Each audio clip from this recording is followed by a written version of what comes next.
नमस्कार दोस्तों, स्वागत है आपका डीप नॉलेज में। आज मैं आपको बताना चाहता हूँ कि एक स्पिरिचुअल टीचर को, एक गुरु को सरेंडर करना क्यों इम्पोर्टेंट है और कैसे किया जाता है। आज ही मेरे एक बहुत पुराने स्टूडेंट का फ़ोन आया था। परेशान था, बहुत ज़्यादा परेशान था। किस वजह से परेशान था वो मैं बता नहीं सकता, उसने मना किया है, लेकिन बहुत परेशान था। और बातें करते करते उसने खुद ही कहा कि 2 साल पहले मैं आपसे कट गया, मैं दूर हो गया।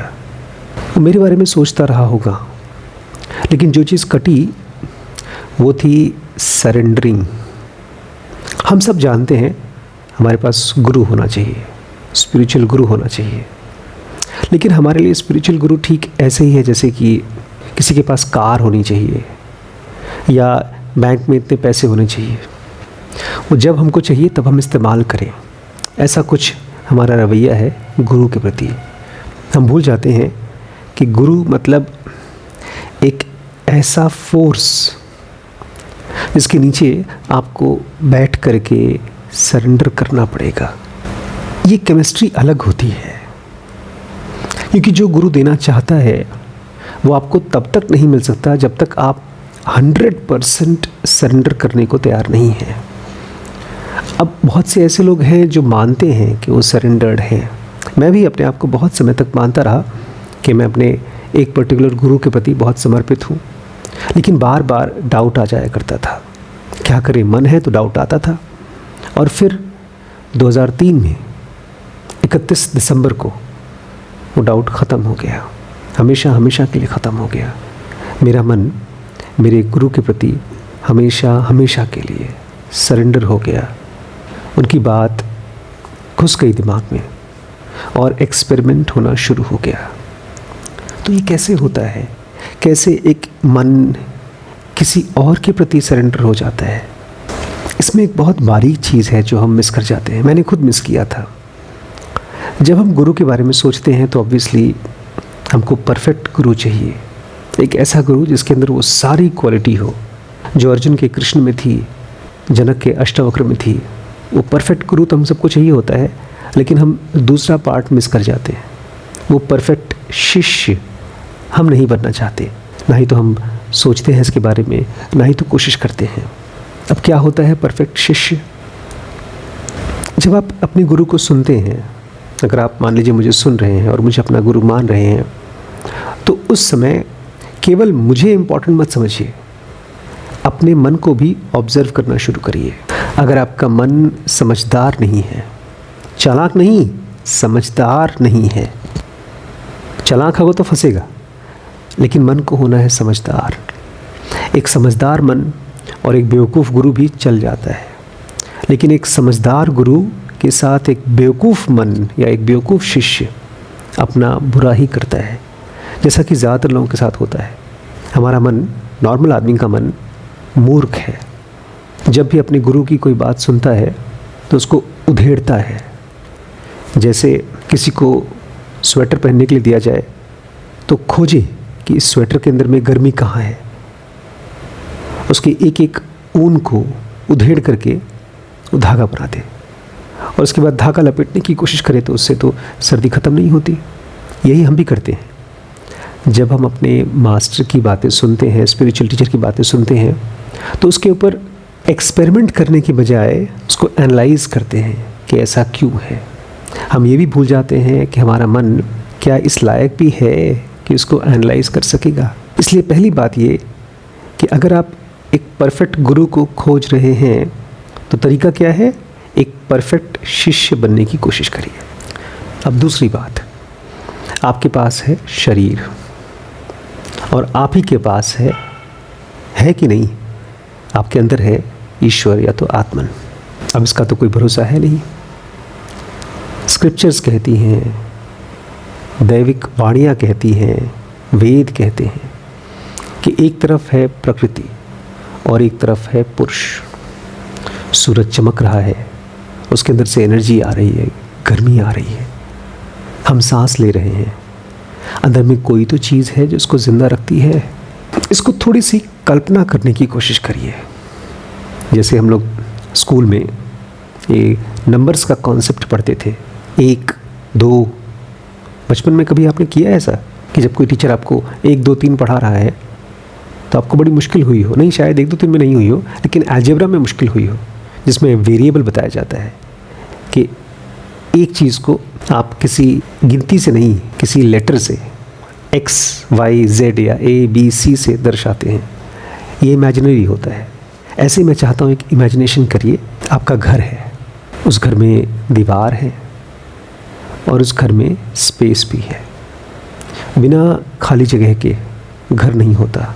अगर दीवार ना हो और खाली जगह है तो चल जाएगा, लेकिन अगर घर में जगह नहीं है तो घर नहीं है।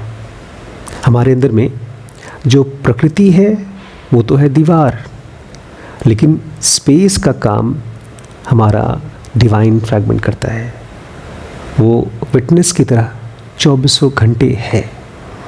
जब तक ये बात आपको दिमाग में ठीक वैसे समझ में नहीं आ जाएगी जैसे स्कूल के फॉर्मूलाज, तब तक आप इसको अप्लाई भी नहीं करना चाहेंगे। और जब मैं कहता हूँ समझ में नहीं आ जाएगी, तो मेरा मतलब है आपका मन खोजे, इसी को खोजे।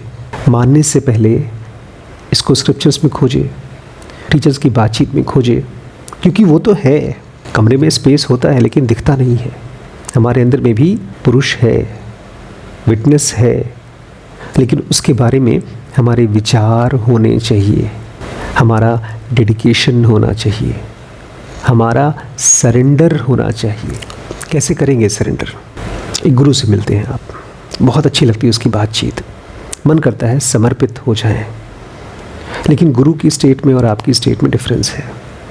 गुरु की सांस आपकी सांस से अलग है, गुरु की मूवमेंट ऑफ प्राण आपके मूवमेंट ऑफ प्राण से अलग है।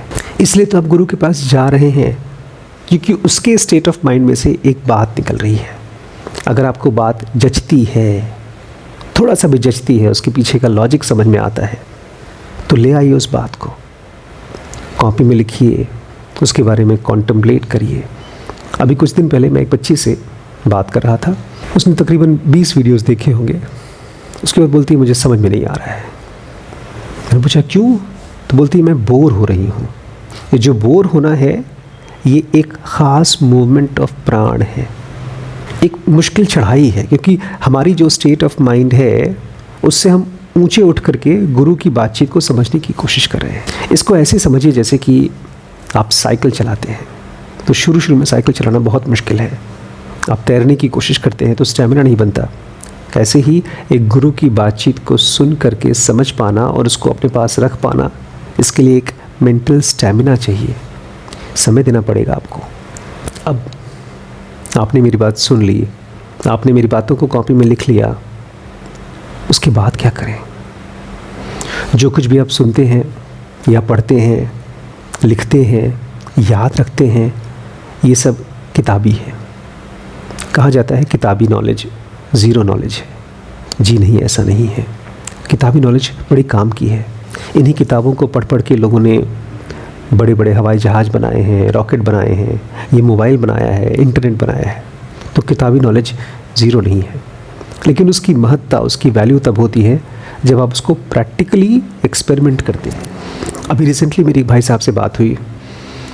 बहुत सी किताबें पढ़ते हैं वो, बहुत सी किताबें रिपीट कर सकते हैं वो। जब उनसे बातचीत की तो वो रिपीट नहीं कर पा रहे थे, क्योंकि केवल किताबी नॉलेज जब दिमाग में होती है ना तो भर जाता है दिमाग, और दिमाग थक जाता है और भूल जाता है। लेकिन जब दिमाग में केवल शब्द होते हैं और उसके साथ एक्सपेरिमेंट नहीं होता तो मन बहुत ड्रिफ्ट करता है। मैं उनके साथ तकरीबन 1 हफ्ते रहा, और वो जब बात करना शुरू करते थे चुप ही नहीं होते थे, कंटिन्यूअस बात करते थे। और इसके साथ साथ एक और चीज़ चलती रहती थी, उनकी चिंता। मुझे लगता है जब वो मुझसे बातें करते थे तो अंदर अंदर उसकी चिंता चलती रहती थी। बोल करके कुछ देर थक जाते थे या शिष्टाचारवश कुछ देर चुप हो जाते थे। मैंने 1-2 शब्द बोला, उसके बाद फिर वो बोलना शुरू कर देते थे। वो सुन ही नहीं पाते थे। इसलिए जो कुछ भी किताब पढ़िए उसको एक्सपेरिमेंट करिए। बुकिश नॉलेज बहुत इम्पॉर्टेंट है, लेकिन अगर उसको आप टेस्ट नहीं करेंगे, उसकी परीक्षा नहीं करेंगे, आपको दबा के मार डालेगी। इसलिए जो कुछ भी सुने, एक छोटी सी बात भी सुने, उसको आकर के टेस्ट करें। अब कैसे टेस्ट करेंगे, क्या तरीका है बुकिश नॉलेज को टेस्ट करने का? हम लोग बार बार बात करते हैं मेडिटेशन की, ध्यान की, और उसमें हम बात करते हैं चेतना की, कॉन्शियसनेस की। इस समय भी आप मेरी बात सुन रहे हैं, ये बातचीत आपके दिमाग में पहुंच रही है, और इस दिमाग में जो मेरी बातों को सुनने वाला एलिमेंट है वो है कॉन्शियसनेस। लेकिन वो कॉन्शियसनेस मडीड कॉन्शियसनेस है, धुंधला मटमैला कॉन्शियसनेस। जैसे पानी होता है, पानी में अगर मिट्टी मिल जाता है तो कैसा गंदा सा हो जाता है, ऐसे ही आपका कॉन्शियसनेस है, चेतना है। इसलिए जो कुछ भी मैं बोलता हूँ वो आप तक पहुँच नहीं पाता। इसके लिए मैं चाहता हूँ एक बीज पर, एक मंत्र पर ध्यान दीजिए। ओमकारम बिंदु संयुक्तम, कि जो ओमकार है उसका रूप बिंदु जैसा है, एक डायमेंशनलेस पॉइंट। ओमकार बिंदु जैसा है, एक ऐसा पॉइंट जिसका कोई रूप नहीं होता, कोई डायमेंशन नहीं होता। ये आप रोज़ अनुभव करते हैं। जब आप सोने जाते हैं तो आपकी पूरी चेतना, चाहे कितनी भी मटमैली हो, वो पूरी चेतना इकट्ठी होती है, और जिस समय वो एक पॉइंट पर आती है वो छोड़ देती है, वो कचरा, वो मेमोरीज़, वो थॉट्स बाहर छोड़ देती है, और एक पॉइंट पर इकट्ठी होती है और अलग हो जाती है, इस बॉडी से अलग हो जाती है। उसको बोलते हैं सीड कॉन्शियसनेस, बीज चेतना। वो ऑलमोस्ट प्योर कॉन्शियसनेस जैसी होती है, और उसको आप रोज़ जीते हैं। ओमकारम बिंदु संयुक्तम, कुंजी है आपके पास। हर रोज़ जब आप सोने जाते हैं तो आपकी पूरी धुंधली, disturbed, drifted, over crowded thoughts से भरी हुई चेतना इकट्ठी होती है एक पॉइंट पर, और वो अलग हो जाती है। उसको खोजना है, सीड कॉन्शियसनेस को खोजना है। कैसे पहचानेंगे उसे आप? उस सीड कॉन्शियसनेस को पकड़कर फिर क्या करेंगे? मेरी बातों को सुनिए ध्यान से, और इसको फिर टेस्ट करिएगा। उस सीड कॉन्शियसनेस में कोई थॉट नहीं होता, लेकिन उसमें से आपको एक ख़ास चीज़ अनुभव होगी, और वो है द स्टेट ऑफ नोइंगनेस। फ़िलहाल आप जो कुछ भी जानते हैं वो स्टेट ऑफ नोइंग समथिंग है। आप किसी के बारे में जानते हैं, किसी चीज़ के बारे में, किसी इंसान के बारे में, किसी प्रोजेक्ट के बारे में, किसी कंपनी के बारे में, किसी वीडियो के बारे में, वो बारे में है। लेकिन उसी में छुपा हुआ है स्टेट ऑफ नोइंगनेस, खाली जानने की स्टेट, किसी चीज़ को जानने की स्टेट नहीं, केवल प्योर जानने की स्टेट। और इसको अनुभव किया जा सकता है, a state of knowingness without form, without distraction, without disturbance. उसको पकड़ना है और उसके साथ रहना है। जैसे आप घर में रहते हैं, मान लीजिए आपके कमरे में बहुत गर्मी है और पंखा कहीं किसी कोने में चल रहा है या कूलर चल रहा है, तो आप आकर के उसके पास बैठ जाते हैं सर्दी से हवा खाने के लिए। ये स्टेट ऑफ नोइंगनेस आपके अंदर का, आपके भीतर का वो पंखा है, जहाँ पर रहने से आपको अपने होने का तो एहसास होगा, लेकिन कुछ होने का एहसास नहीं होगा। आपको ये फील नहीं आएगा कि मैं ये चीज़ हूँ, या ये शरीर हूँ, या ये मन हूँ, या ये विचार हूँ। आप रहेंगे प्योर नोइंगनेस, लेकिन उसके लिए आपको बैठना होगा, वो चेतना को पकड़ना होगा, सीड कॉन्शियसनेस को, और उसके साथ कुछ देर रह पाना होगा। क्या फ़ायदा होगा उसका? अगर पा भी गए तो क्या फ़ायदा होगा? एक बार हमारे लखीमपुर में एक डॉक्टर साहब थी, गायनोकोलॉजिस्ट थी। ऑपरेशन टेबल पे एक मरीज़ को कहा तैयार करो, आधे घंटे में आ रही हूँ। फिर वो गई आराम करने के लिए, सो गई गहरी नींद में, और वहीं पर उनके प्राण निकल गए। कोई दर्द नहीं, कोई दुख नहीं, कोई तकलीफ़ नहीं। अगर कोई डॉक्टर आपका ऑपरेशन कर रहा है और आप बेहोश हैं, आपको एनेस्थीसिया दिया गया है, उस समय आपकी मौत हो जाए तो आपको कोई टेंशन नहीं होगी, कोई डर नहीं होगा। और वहीं पर अगर आप जगे हुए हैं, अपने आसपास लोगों को देख रहे हैं, अपने बच्चों को, अपनी वाइफ को, अपने दोस्तों को, बड़ी चिंता होगी, अब क्या होगा, अब क्या होगा। वो चिंता इसलिए होगी क्योंकि आप उन सबको अपने मडीड कॉन्शियसनेस में से देख रहे हैं। बहुत कम लोग ऐसे होते हैं। बहुत रिसेंटली हमारे एक स्टाफ हैं, उनकी माता जी की डेथ हुई। बता रहे थे 1 हफ्ते से उनकी तबीयत काफ़ी ख़राब हो गई थी, हॉस्पिटल में भर्ती किया था, सबको देख रही थी, सबके बारे में पूछ रही थी, लेकिन मरने से 2 दिन पहले उनकी याददाश्त चली गई उनके हिसाब से, हमारे स्टाफ के हिसाब से। बता रहे थे वो केवल और केवल अपने पति को और भगवान को याद कर रही थी, और मरने वाले दिन उन्होंने अपने पति को भी पहचानना बंद कर दिया। उन्हें केवल अपने भगवान याद आ रहे थे, उन्हीं को याद कर करके बार बार रिपीट कर रही थी, उनका नाम रिपीट कर रही थी। बड़ी भाग्यशाली हैं, उन्होंने पूरी ज़िंदगी इसकी प्रैक्टिस की होगी, लेकिन वो तो केवल नाम का रिपीटेशन है। लेकिन मैं आपसे कहता हूँ, आप उस सीड कॉन्शियसनेस को पकड़िए और उस नोइंगनेस के स्टेट को, जिसमें आप तो होते हैं लेकिन कोई ख़ास चीज़ नहीं, बस प्योर नोइंगनेस, उसको पकड़कर जीना शुरू करिए। और उसमें आपके डेथ के सारे डर ख़त्म हो जाते हैं, क्योंकि जब शरीर को ही आप अलग देख पाते हैं खुद से, तो आप कभी मरते ही नहीं। और ये सारी बातें प्रैक्टिकल जीने की हैं। मैंने कहा, आपने सुना, बड़ी किस्मत की बात है। मुझे पता नहीं आपने इस वीडियो को कैसे पाया, आपने कुछ सर्च किया या यूट्यूब ने अपने आप आपको पहुंचा दिया, और उसके बाद आपने पूरी पेशेंस के साथ इस वीडियो को ध्यान से सुना।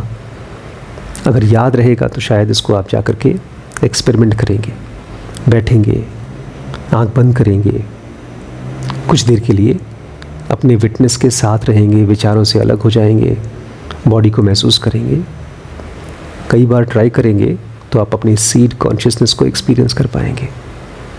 और लगे रहे, अगर आपको भी अपने गुरु के ऊपर, मेरी बातचीत के ऊपर पूरी श्रद्धा हो जाए, जैसे मुझे है डॉक्टर सहर के ऊपर, मेरे स्पिरिचुअल टीचर के ऊपर, तो आपकी कभी कोई डेथ नहीं होगी। और यही ग्रेस होता है गुरु का, कि अगर वो कान में पड़ जाए और वो समझ में आ जाए तो मुक्त कर देता है। इसीलिए कहा जाता है भगवान से भी ऊपर है गुरु, क्योंकि वो आपको फ्री कर सकता है। ये गुरु का ईगो बढ़ाने के लिए नहीं कहा गया है, ये अपने आप में इतनी इम्पोर्टेंट चीज़ है कि इस मरती हुई दुनिया में, इस मरी हुई दुनिया में से आपको निकाल करके फ्री कर देता है एक गुरु का स्टेट ऑफ माइंड। इसलिए हर रोज़ थोड़ा सा टाइम निकाल कर सरेंडर करिए अपने मास्टर को। और अगर आपको इस बात में, जो कुछ भी मैंने कहा, थोड़ी भी सच्चाई महसूस होती है तो उसको एक्सपेरिमेंट करिए। और अगर लगे तो अपने किसी नज़दीकी दोस्त के साथ शेयर करिए इसको। कुछ पता नहीं चलता लाइफ कैसे बदल जाती है। हम सब वेट कर रहे हैं कोई हमको गाइड करे, हेल्प करे। और इस पूरी नॉलेज को समझने के लिए आप ज्वाइन कर सकते हैं हमारा course, basic course, advance course.